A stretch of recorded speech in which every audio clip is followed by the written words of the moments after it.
Kick me in the eye. Just like that. And you say you're comfortable? I am comfortable. You want to get out? Yeah, we're ready. All in good fun.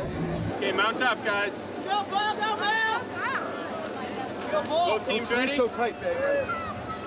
3, 2, 1, go!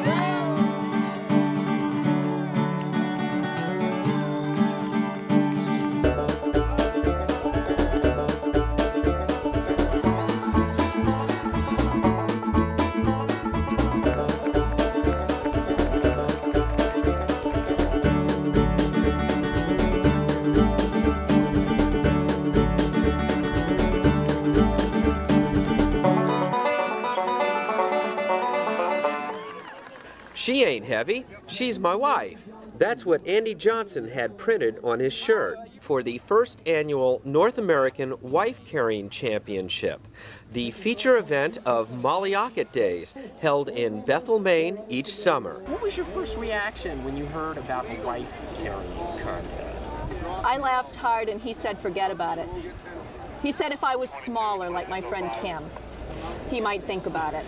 Ooh. And how did you? I said, you must mean shorter like my friend Kim. She's 4'11". He goes, yeah, honey, whatever you say. Yeah. But Cynthia and David Bobby from nearby Bryant's Pond reached an accommodation. You see, David is a merchant marine and out to sea most of the year, so they thought this might be a good togetherness activity. But is this politically correct?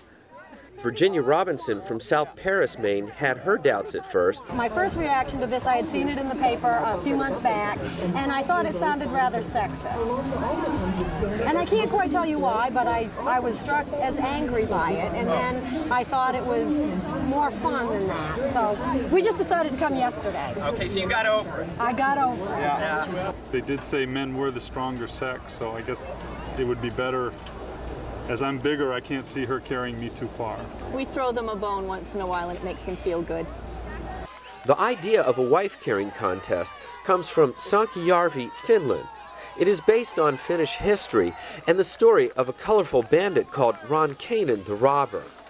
As legend has it, he ordered his men to get strong by carrying their wives around. That's so they could raid nearby villages and carry off more women. Kind of Stone Age idea, but I think it's unique. It promotes togetherness, and actually, it's a lot of fun. John Mason, a dentist who lives and works in Bethel, came up with the idea to bring wife carrying to Maine.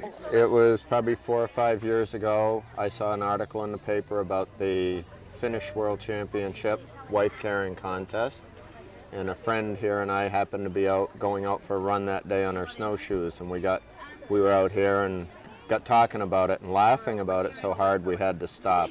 When we first started talking about it, I'm trying to think back, it was a meeting in February, and I questioned it. There were some issues with like the wife's weight in beer and, you know, being maybe not exactly the image they wanted to portray. Wife carrying, you know, John, I don't know. He had a picture, so I knew it was valid. But they overcame it and we cleaned it up, you know, from the Finnish one is quite a beer fest.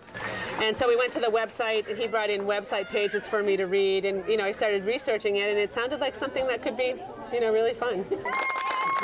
48 couples signed up to run a 300-yard course that includes obstacles such as 2 log hurdles and a 25-foot-long water trough. Points are taken off if you drop your wife. The winning team gets a trip to Finland for the World Wife Carrying Championship, and more importantly, the wife's weight in beer. So you don't mind being the one that gets carried? No, worth my weight in beer. It's the only time I've ever been glad that I weighed this much, you know, just on the off chance that the Ironman triathlete, you know, falls or something. There are 3 basic ways to carry your partner. Fireman's carry, piggyback, and everybody's favorite, the Estonian carry, called so because it was developed by the Estonians. Go figure. So what does one do to train for such an event? Rich and Gloria Adams, avid runners from Bethlehem, Pennsylvania, had challenges of their own. Once the laughing stops, then you could actually train because it's so much fun. I mean, our kids have begged us not to go outside and do it on the street because they say to us, Dad, Mom, we got to live here. So we go out into the back of our house. There's a driveway, and that's where we've been doing it in secret. Well, I thought they had a few screws loose in the head, but I already knew that. So, like, anybody who's going to run 20 miles for fun, definitely something wrong with them. What do you think of the view? The view's terrible. There's not much to see. And I am worried about the water trough. Oh, that's right. Yeah. Are you at least 4 feet off the ground, huh? I hope so. I'm not sure. You guys getting nervous? No, I'm nervous. I'm not nervous. I'm ready. And let the games begin.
I made it!